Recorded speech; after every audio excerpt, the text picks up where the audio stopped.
Assalomu alaykum o'rtoqlar, yaxshimisizlar, tuzukmisizlar? Ishlaringlar yaxshimi, trendlar yaxshi ketyaptimi? Aniq Trader YouTube kanalida ko'rib turganimdan xursandman. Xudo xolasa 8-darsga ham yetib keldik. Foydali bo'layotgan bo'lsa kimgadir xursandman. Xudo xolasa darslarni qoldirmasdan chiqarishga harakat qilaman, maksimalni. Ancha-muncha darslardan o'tdik. Kelaverlar. Endi bugungi darsga men entryni qo'shib kelmadi.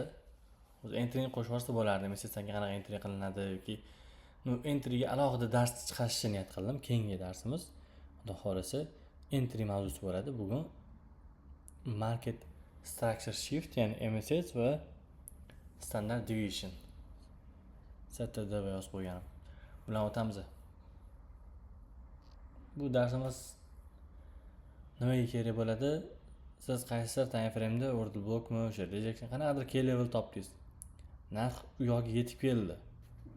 Qaysi time frame'ga o'tib topsak bo'ladi bizda. Narx o'tdan o'zi razvorot beradimi yoki endi dash ketib qolarmikan?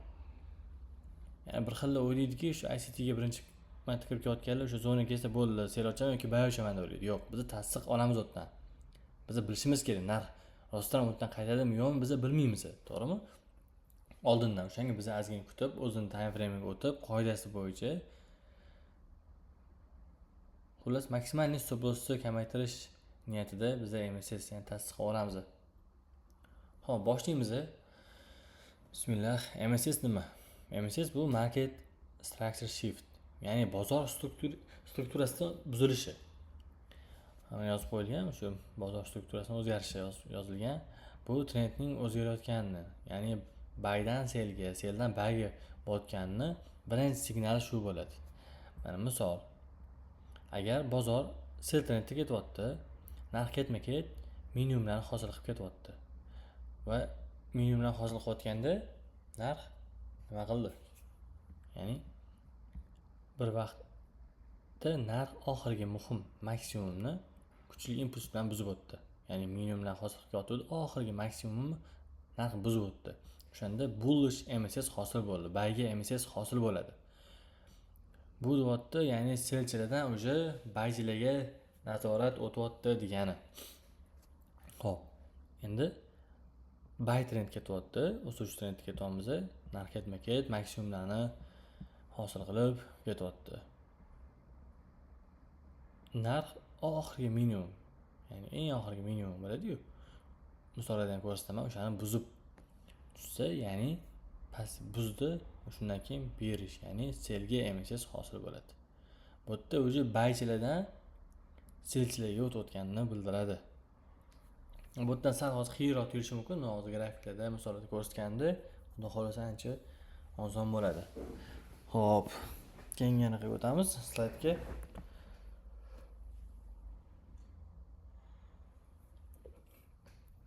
Xo'p, kuchli MSS belgilari. Любой struktura buzilishi, ya'ni o'sha maksimum oldi yoki minimum oldi buzib o'tdi degani bu MSS ga kiravermaydi. Ko'pchilik shuni tushunadi. Yo'q, bunaqa emas. Biz asosan MSS ni key levelda, ya'ni kerakli zonada MSS qidiramiz. Qolgan payt ham bitta MSS bo'ldi, ketib qolar ekan, trend almashdi degan narsa yo'q. Kuchli MSS uchun liquidity sweep, ya'ni likvidni olish kerak. Kuchli impuls, ya'ni displacement ko'rishimiz kerak va displacement bo'tganda fair value gap, ya'ni FVG ga qoladi. Oldingi darsimiz premium discountga qarab qo'yishimiz kerak baribir. O'sha aytganman-ku, men bu toz mazaki yig'amiz-ku. Mana bugungacha bo'lgan darslar hammasi kerak bunga. Ya'ni hammasi bir-birini to'ldiradi. Shuning uchun menga bu pat key leveldan o'rganmasam bo'ldi yoki likviditdan o'rganmasam bo'ldi degan narsa yo'q. Hammasini bitta-bitta qo'shib borish kerak. O'shanda mukammal bitta plan odamda mana hosil bo'ladi. Hop, keyingi slaydga o'tamiz. MSS ni tushuntirib beraman, unda misollarda hozir. Endi STDV. Ya'ni bu nima? Shunaqa yozib qo'yiladi-da. STDV bu standard deviation. Bu yerda o'zi standard deviation bo'yicha ma'lumotlar ko'p, har xillari bor. Men o'zim ishlatadigan, ishlash ehtimoli baland, qanaqa foydalanishimni hammasini tushuntirib beraman. ICTda standard deviation qanaqa ishlatiladi deyilyapti. Narx -2, -2,5, -4. Shu zonaga chiqish ehtimoli bor yoki tushish ehtimoli bo'ladi va narx reversal berish ehtimoli bor. O'zi tushuntirib beraman buni. Mana MSS. Ko'rasizlar, minimum yasadi. Maksimum mana buzib o'tdi. Oxirgi minimum qayerda? Mana bu yerda, to'g'rimi? Va shundan keyin uni oxirgi minimumni buzib o'tishi bu selga MSS bo'lar ekan. Tushundinglar? Unaqa qiyin emas. Ketyapti, mana minimum yasadi.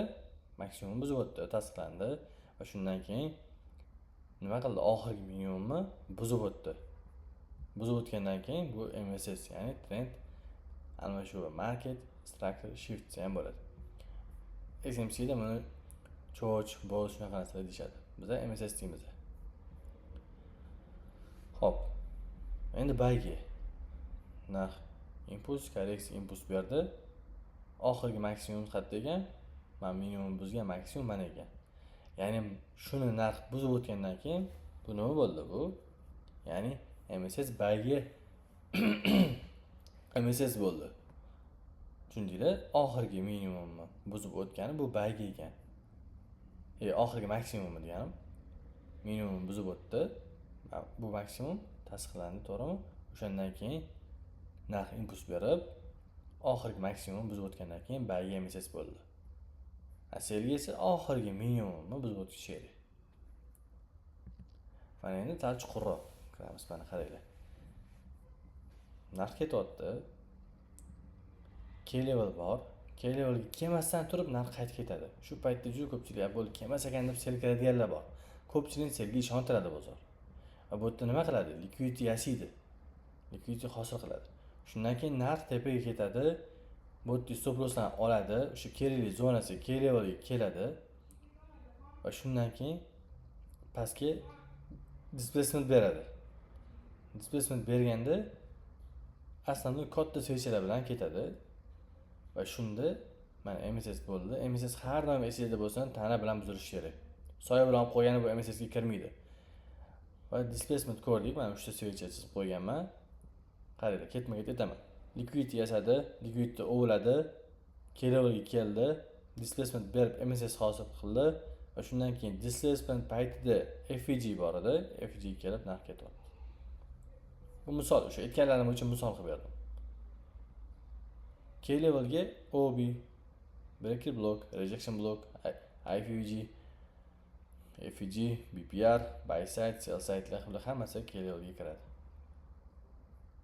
Hop, bayga qanaqa ekan? Bayga ham xuddi shunaqa. Qarang, narx impuls bilan kelyapti. Impuls bilan kelayotgandan keyin K-levelga kelmasdan turib narx qaytib ketib qoldi. Va shunda liquidity yasadi. Ko'pchilik bayga ishontirib yubordi voqlikdan. Odamda FOMOga berishlar bordi, yangi treyderlarda bo'ladi. Sizlarda shu narsani oldini olinglar, qaysi zonani kutasizlarmi? Shu zonaga kelsin bo'ldi. Kelmasa treyder qiyman deb odam o'ziga qaror qabul qilish kerak. Ya'ni bu yerda shunaqa FOMOga bo'ldi, mansiz ketib qoldi deydiganlar mana bitta stop loss yeydi. Siz qanaqadir K-level kutyapsizmi? Bo'ldi, o'shani kuting. O'shan kelsa savdo qiling, bo'lmasa savdo qilmang. Va shundan keyin mana liquidity yasadi, narx pastga tushib, K-level kelib stop loss oldi. Ya'ni ko'pchilik chiqazib yubordi va shundan keyin tepaga displacement ko'rdik, MSS ko'rdik, FVG shu bilan narx ketdi. Ya'ni struktura buzilishi bu yerda bo'ldi. Ko'rasizlar MSS qanaqaligini. Har doim shunaqa MSSdan keyin FVG qanaqa zonaga kelib ketadimi? Yo'q. Men prosta misol, ya'ni ko'zingizga o'rganishli misol qilib berdim. Xudo xolasa keyingi shanba yoki oddiy kuni entry darslarini tushuntirganimda bilasizlar. Bunaqa bo'ladimi? FVG keladimi? Yoki MSSdan sirasi ketib qoladimi? Entry turlarini sizlarga o'rgataman. Bitta entry bo'lmaydi, u yerda har xil variantlari bo'ladi o'zi. O'shalarni hammasini tushuntiraman. Xudo xolasa, u ham manfaatli bo'ladi. Birinchi bo'lib sizlar MSS standard deviation nimaligini bilib olsanglar, u yog'i yana mazakani terib boramiz xudo xolasa. Hop, men tushundinglar. Hop. Bularni iloji bo'lsa konspekt qotganda, kimdir konspekt qotgan bo'lsa mana shuni konkretniy chizib aniq qilaylik. Xudo xohlasa, keyingi darsdan keyin kimdir masalan konspekt qilib o'sha kungacha qilib chotki darslarni o'zlashtirayotgan bo'lsa, Telegram kanaliga o'tib, o'sha yerda kanalga kirgandan keyin chap tomon past burchakda SMS yozish bor. O'sha yerdan yozinglar yoki chatga o'tsanglar ham bo'ladi, chat ham bor. O'sha chatga o'tib yozsanglar, men sizlarga javob beraman, lichkam beraman, lichkamga yozasizlar. Ofisimga chaqiraman. Nima savolinglar bo'lsa, nimadan qiynalayotgan bo'lsangiz, dars bo'yicha men o'zim shu yerda sizlarga tushuntirib beraman. Ya'ni bitta odam kelasiz, men darslarni tushunmadim siz shundoq mana shu yerda nima savolingiz bo'lsa berasiz. Men o'sha bir kunimni kerak bo'lsa o'sha sizga atayman, nima savollaringiz bo'lsa hammasiga javob beraman. Konspekt muhim. Men buni nima niyatda qilaman, shu harakatda kuchaytirish kerak. Xo'p. Standard deviation. O'sha MSS bo'lgandan keyin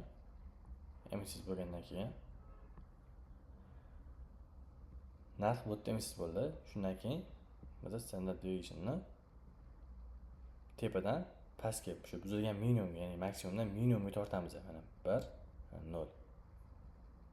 O'shanda bizda -2,5 zonada chiqib keladi. Pastda -4 bor.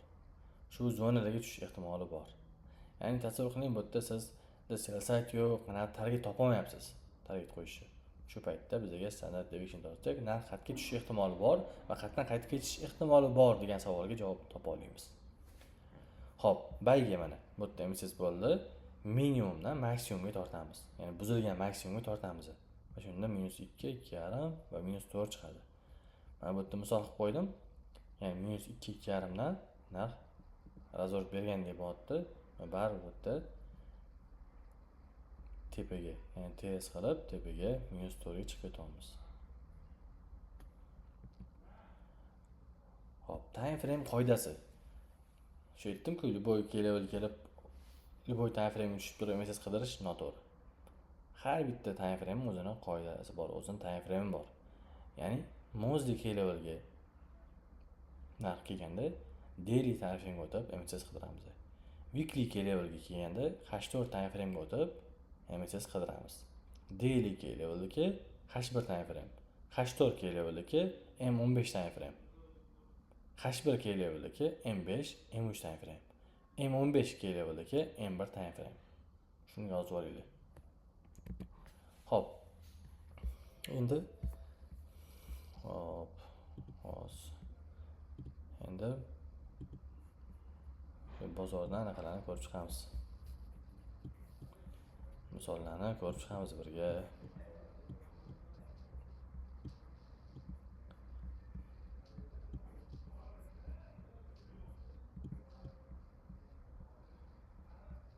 Hop.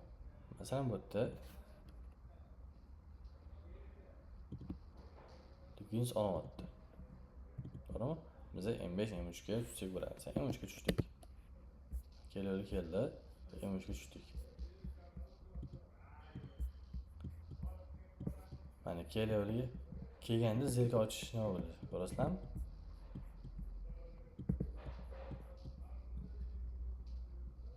Bu yerda tasdiq yo'q, hali MSS yo'q aytganimda.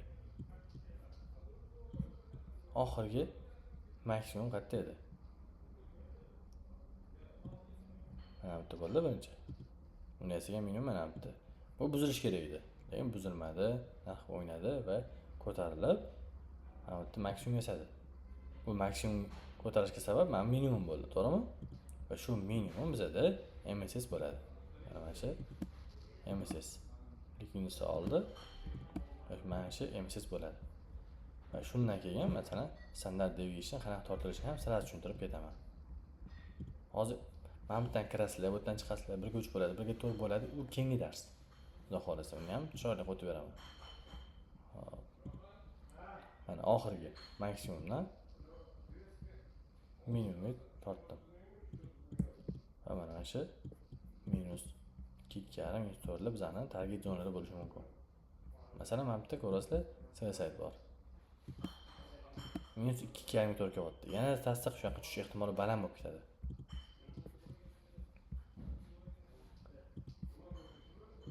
Hop.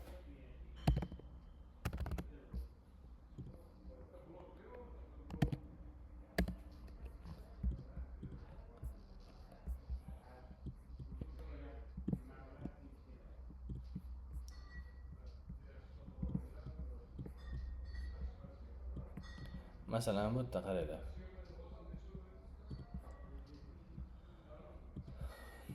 Breaker blok bor. Nimaga breaker bu? Likvidni solgan. Esingizda bu darslar hammasi. Va shundan keyin biz masalan imij o'tdik. Men ko'pincha H1 dan keyin imijlarga o'taman.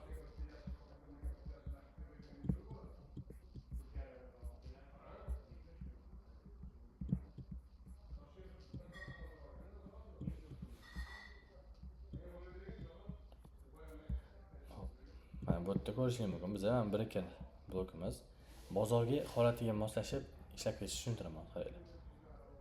Maksimum minimum qilib ketyapti. Mana bitta masalan minimum maksimum qildi. Ya'ni ko'rasizlar, shunday bo'lib ketyapti narx. Narx buni buzmadi. Ya'ni endi bizda bu yoq bo'lib qoldi, to'g'rimi? Mashina buzsa emisiz bo'ladi. Lekin ungacha narx ancha uzoqlashib ketib qoldi. Ya'ni hammasi o'sha rasmdek bo'lavermaydi. Bozor holatiga qarab tushamiz. Mana shu paytda men nima qilaman? Mana shu paytda men yana bitta struktura buzilishini kutaman. Buni buzilganini kutsam bu to'g'ri, noto'g'ri emas. Likvidni olyapti, hammasi to'g'ri. Buni bu yerda yana masalan mana maksimum. Buni minimum olib, mana shu yerdan, ya'ni buni emisiz qilib olaman. Buni emisiz qilib olib, standart deviationimiz bizdan tepadan, ya'ni maksimumdan minimumga tortamiz. Va bizdan bu target zonalarimiz. Mana ko'rasizlarmi? Misol bu yerda target yo'q. Buni qaragan target yo'q. Shu paytda -4 target qo'yishga juda katta sababchi bo'ladi. Hop.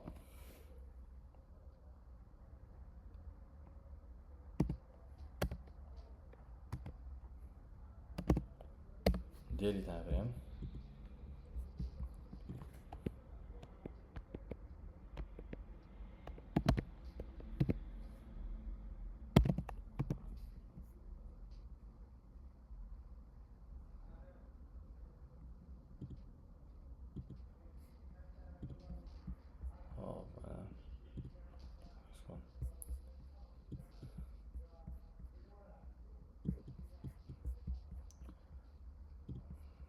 Kelaveramiz. Fuga shu bordi. Ya'ni kunlik time frame. Kunlik time framedan biz H1 ko'targanmiz, to'g'rimi? H1 ko'taramiz.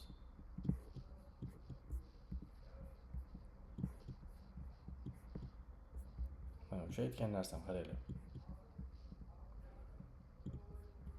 Narx ko'tarildi, tushib, likvidni yasadi. To'g'rimi? Likvidni yasadi. Shundan keyin likvidni o'radi. Bu yerda likvidni so'qib qoldi. Ya'ni kelaverib kelmasdan turib narx qaytib ketdi. Shundan keyin buzib o'tdi. Ya'ni kelaverib keldi. Shundan keyin bizlarni bu zonamiz nima bo'ldi? Ya'ni MSS bo'ldi. MSS bo'lgandan keyin narx shu masalan bu yerdan ochilgan bo'ladi. Premiumga chiqib narx pastga imkoniyat berdi. Ya'ni MSS tushundinglar? MSS bergandan keyin narx qaytib keladi. Ko'pincha premiumga chiqib sel ochishimizga imkoniyat beradi. Ya'ni time frame uchun emaslar, qanaqa ishlatishi. Dailydan men H1 ga o'tyapman. Xo'p.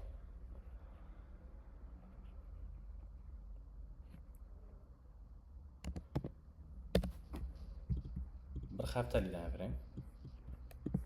Chutlarimiz bilan bir haftalik time frame.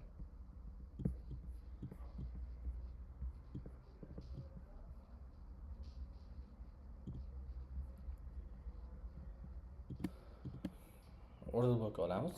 hashtorga o'tamiz. Hop.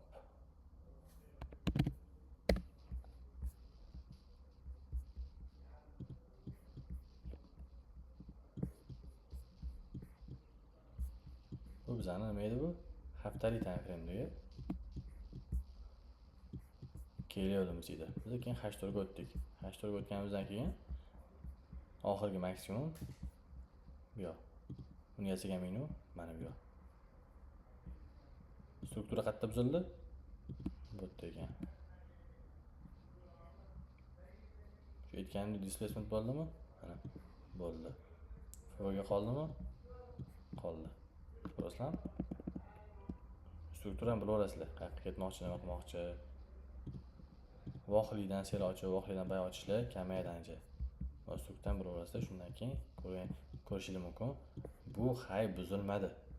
To'g'ri MSS olinsa, masalan, mana bu yerda ham narx premium chiqqanda ko'pchilik mana buni ham MSS qilib yuboryapti. Aytdim-ku, tana bilan buzilish kerak edi. Mana tana bilan buzilyapti. Ko'rasizlar, tana bilan buzib pastga yopildi. Bo'ldi, shundan keyin mana MSS tasdiqlandi.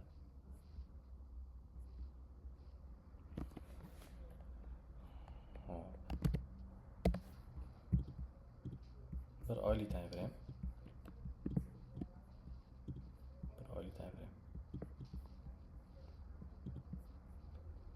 Kelaveramiz bor, order block bor, mana. Ha, bir oylikdan keyin qaysiga o'tish kerak? Kunligiga, to'g'rimi? Kunligiga слишком uzoq deyishingiz mumkin, no? Uzoq muddatga ishlayotganda yoki общий basis bo'lib olganda bu kerak bo'ladi baribir. Baribir bunda ham, ya'ni narx fraktal, vaqt fraktalda hammasi. Ya'ni bu yerda qaranglar. Ya'ni o'sha narsa. Minimum, maksimum. Buzilyapti. Buzilgandan keyin hozir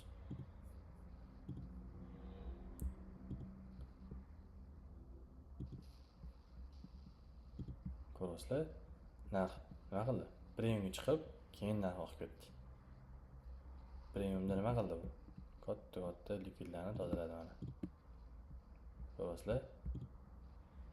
Chuqur kirib olsanglar, ko'p narsa oydinlashadi. Ya'ni bu narx, masalan, bay ishlab chiqdik premiumgacha. Shundan keyin men baysatga ketib qolsa kerak degan narsa bo'lmaydi sizda. Nimaga? Chunki siz bu yerda bilyapsiz nima bo'layotganini. Oylik time frame order blockga kelib, daily time frame MSS berib qo'ygan narx. Xo'p, siz bay ishlab chiqdik. Undan keyin bu yoqda sel imkoniyat bersa, sel ishlab chiqasiz. Nimaga? Premiumda katta time frame MSS bergan. Tushunasizlar? Ya'ni qiyin narsa yo'q. Hammasi oddiy bat ko'rib chiqish kerak. Masalan, misol tariqasida aytaman, MSS mana bu yerda anaqa MSS olib qo'ymaydi. Tana bilan buzilsang, qanaqadir zonada bo'lish shart. Keyin bitta narsa tushuntiraman hozir. Mana bu yerda ozgina xato ketgan. Hashtor levelda M15, M5 time frame'dan foydalansanglar bo'ladi. Men buni anaqaga ham kanalga ham tashib qo'yaman, M15, M5 da. Hop. Biz hashtorga o'tamiz. Hashtorga o'tdik. Ha, buni hammasini o'chiramiz.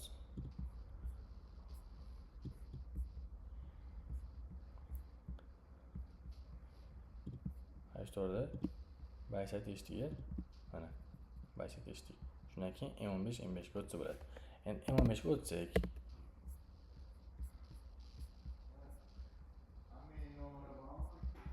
o'tsak, MSS nuqtasi ko'rasizlar, qanchalik uzoq ketib qolyapti. Ko'rasizlar? Mana bu buzilgan. O'sha paytda bizga mana narx ko'rasizlar, слишком impuls katta, minimum слишком pastda. O'sha paytda M5 ga o'tib olasizlar.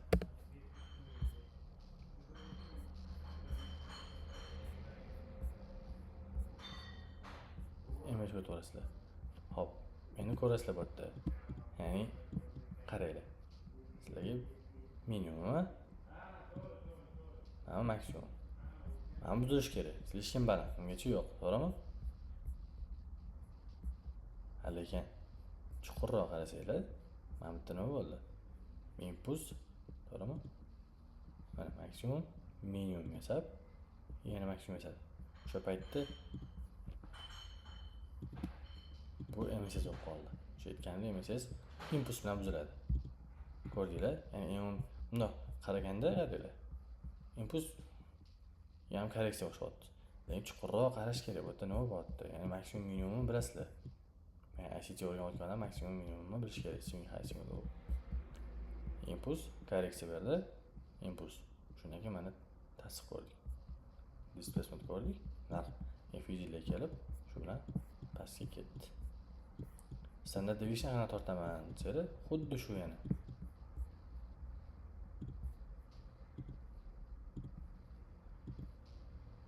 Mana 2,5 shu sizlarni zonalar bo'ladi. Mana 2,5 zonadan baribir atkat qildi. Ko'rasizlar? O'zidan atkat qildi. Baribir -4 gacha narx yetib bordi. Prosta bayga ham ko'rsatib beraman. Hani qanaqadir kelib chizmasdan turib prosta qaranglar. Minimum edi. To'g'rimi? Keyin buzib qo'ydi. Bu minimum bo'ldi. Ham maksimumi. Hop, shu buzilgandan keyin buzildi. Shundan keyin bu prosta misol bu. Ya'ni bayga misol ham ko'rsatdim o'shanga. Minimumdan maksimumga tortiladi. Bu zona nima bo'ldi? Ko'rasizlarmi? Ya'ni atkatning zona. Shu bilan narx ketib qoldi.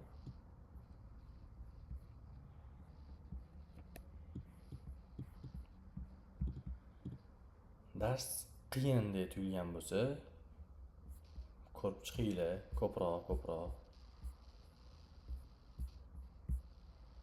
ko'rib chiqqandan keyin bilgan tushunish bo'ladi. Qanaqa tortyapman, hammasini pauza qilib ko'rib, daftarga yozib olib, o'zingiz tushunadigan qilib variant yozib olib, bozorda ko'proq misollar ko'rib chiqish kerak.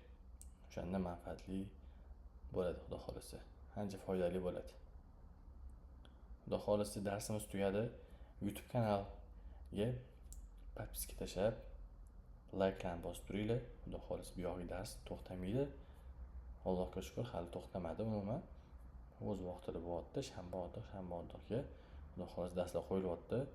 Telegram kanali aniq trader, ya'ni YouTube kanali o'sha shapkasi o'sha biosda bor. Telegram kanaliga o'tib olinglar, o'tdan chatga Telegram, ya'ni aniq trader chatga o'tib olsanglar ham bo'ladi. O'tda bemalol gaplashib, nima savol bo'lsa, kim nimada qiynalayotgan bo'lsa, maksimalni o'zim javob beraman. Hammasiga. Bor bilimimni beraman. Xudo xolisa nimadirdan qiynalayotgan bo'lsanglar, o'sha qanaqadir o'sha trade tomonlama qiynalayotgan bo'lsanglar, maksimalni решение qilishga, ya'ni to'g'ri yo'nalish bilan o'sha to'g'irlashga maksimalni yordam berishga harakat qilaman bo'ldi. Ishingizga rivoj, omon bo'linglar. O'sha aytganimdek, bitta odam o'sha kim konspektlar qilib cho'tkana qilayotgan bo'lsa, Telegramga o'sha chatga o'tib turib, o'sha anaqa kim o'sha so'rasanglar, o'sha men sizlarga javob beraman. Lishkamga o'tasiz, shundan keyin gaplashib bankga tashlab berasiz. Bo'ldi, shundan keyin men sizga lokatsiya tashib beraman, kelasiz. Shu yerda bemalol ko'rishib, gaplashib, nima savollar bo'lsa, javob berishga harakat qilaman. Omon bo'linglar, salomat bo'linglar. Ishingizga rivoj.